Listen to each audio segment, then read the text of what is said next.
Good morning, Crap to Cream here. So today is the day of fitting the door cards to the inside of the Range Rover. So I'm going to do the two rear ones first. So I've done one as a practice.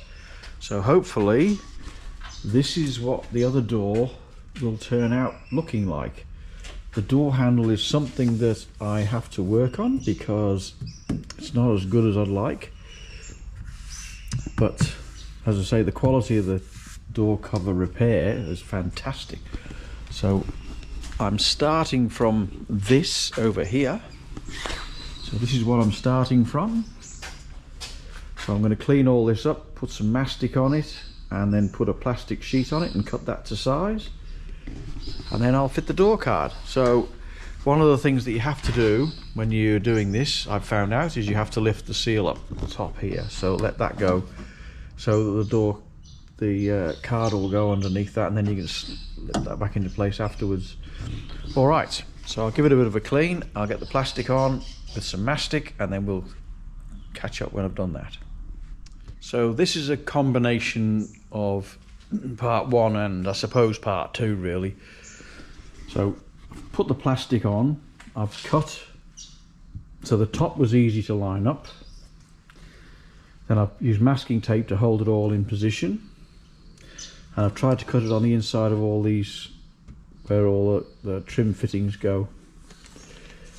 Cut this out, and I've cut a section out there so that I can get access to the lock through the cupboard. Right, so this is, then I'll cut a little square, a little circle out here so the window winder can go through, and I've punctured where the two screws go for the door handle. Alright, so that's that. So now I will peel down the top. I'll put the mastic across the top here and down the sides here and here. Then I'll take the rest of these off and I'll put the mastic around the bottom half, or bottom 3/4, whatever it is.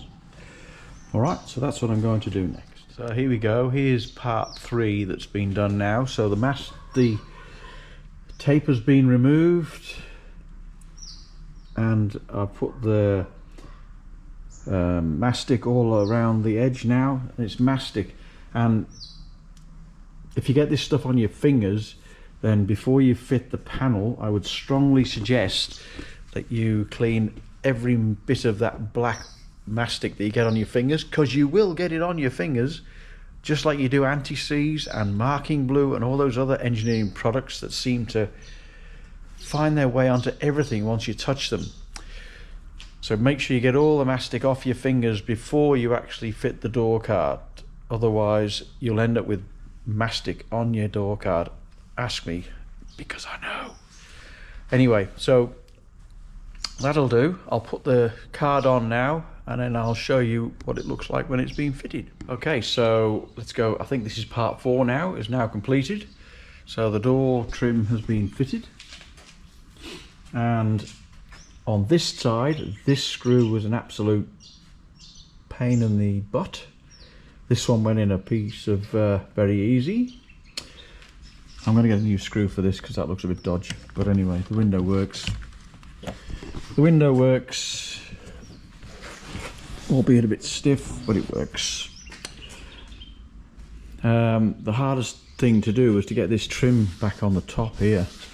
That was an absolute swine of a thing, because there's some 4 clips in here, 2, 3 and 4, 2 in the middle, and if you drop them down the back here, then you have to go inside the door to get the trim out, the clip out.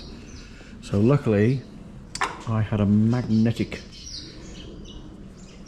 tool it just fell between this and the door, so I was able to just fish it out. But just be careful with those clips, because if they drop inside the door, then you've got to take the trim off again and start again from scratch.